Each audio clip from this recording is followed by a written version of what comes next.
Hey, it's Thomas here, and today we're going to take a look at the Bulk Reef Supply Deluxe Carbon and GFO Media Reactor.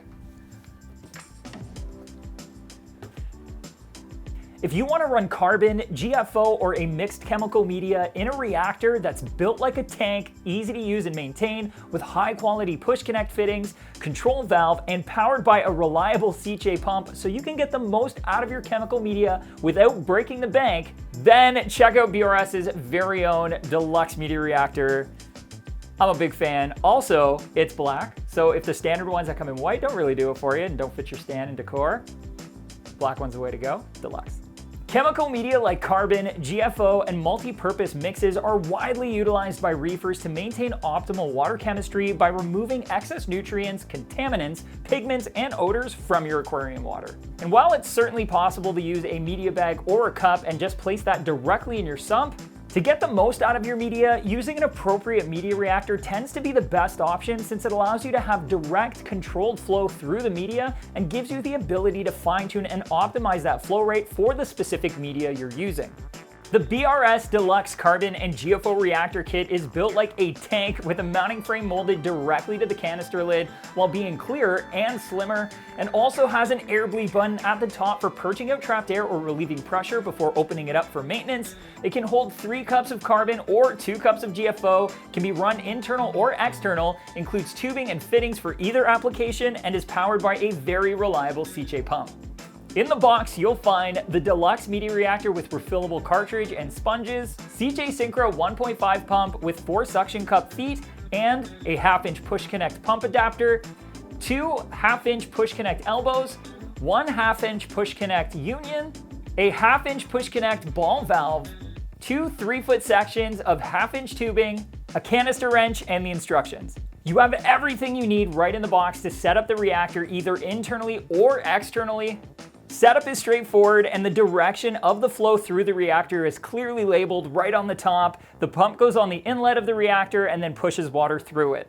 Whether you need to use it internally or externally, the setup is basically the same. The only thing that really changes is the length of the tubing and whether or not you're going to use any of those extra elbows or unions for routing the longer tubes. First, attach the push connect adapter to the pump, then cut a small piece of tubing to attach the valve to the pump adapter. Next, cut a longer piece of tubing to run from the valve to the inlet of the reactor.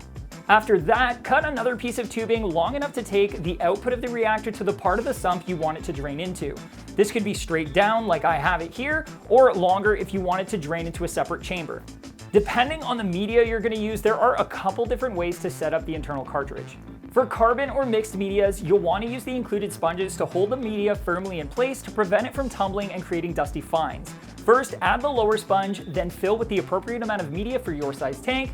Next, add the upper sponge, then the grate, and then the lid. Then you can place it back into the canister and screw it together.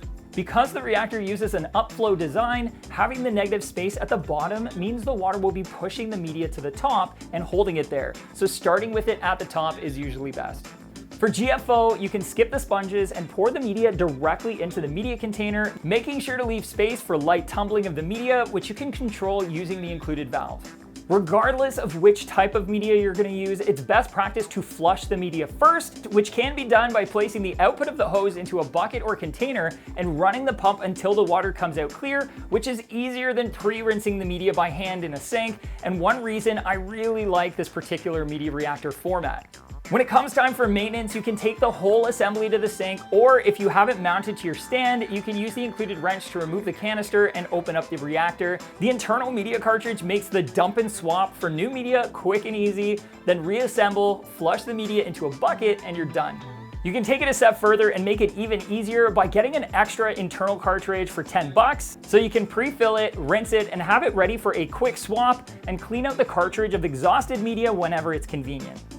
The Deluxe reactors are simple, robust, effective, and affordable. In fact, if you want similar features in an even more affordable option, the standard BRS media reactors are great and also come in dual and mini versions for your larger or smaller reef systems, all of which will work really well with your favorite chemical media. If you don't have a favorite chemical media yet, you can check out this video right here where Ryan and Randy break down the top chemical medias of the year, walk you through it all. GFO, carbon, why you'd want one or the other, mixed medias as well, if you want to cover all your bases. And they guide you through it so you can pick which one's going to work best for your system. I'm thinking I'm probably going to use this one for some Brightwell Pureit. Not 100%, pretty sure.